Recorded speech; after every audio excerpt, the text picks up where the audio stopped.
Firstly, I'm just going to discuss what technology we used.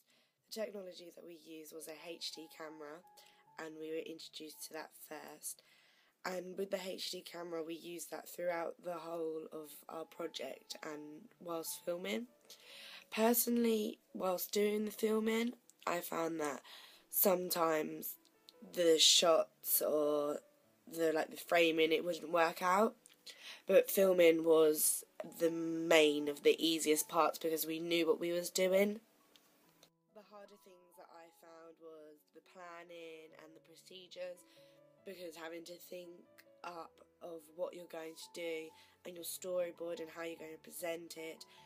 And personally, I found that the hardest, as I didn't realise how much preparation there was to do for this media work. Before filming, we had to remember to do the white balance, which was quite hard to remember sometimes, and we noticed that when we didn't do the white balance, that the quality of the pictures turned out to be worse than when we did do the white balance. Also, we knew how to attach the camera to the tripod, which made it much easier so that it looked more professional, so the camera wasn't jolting and wasn't shaking when we had it in our hands. Also, it made it stand still, so the shots were of better quality.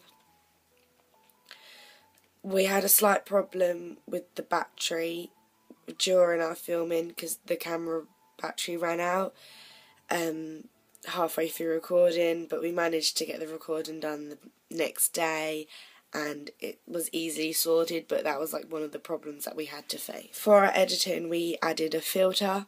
We wanted to make it purposely that the teenagers had a camera phone, because this fitted to the stereotype that they had a bad phone and they're recording it out of their immaturity, which just fit into their personality and represented them. We also so we found that this was the best thing.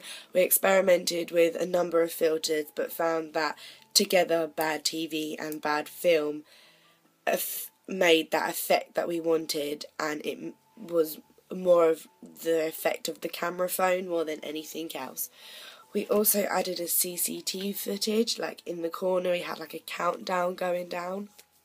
We felt like this was the best way to make it look more realistic, and also we wanted the audience to feel like they were watching the teenagers as well as Duncan is, so we wanted to create the voyeurism for that because they didn't know that they was being recorded. And we also found that by enhancing some of the shots, that the quality of the picture looked better. So when the scene of Duncan looking down at the kids, we found that that shot was too dark, so we edited the scenes and we edited the clips and enhanced the brightness or saturation of that.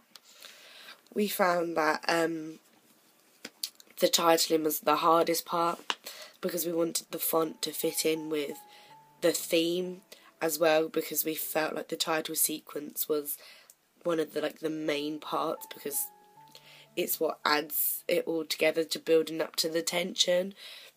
So throughout the clips we've put our title sequences in the dead spaces and in the unnecessary space that no one really looked at, so it just filled that space up a bit more.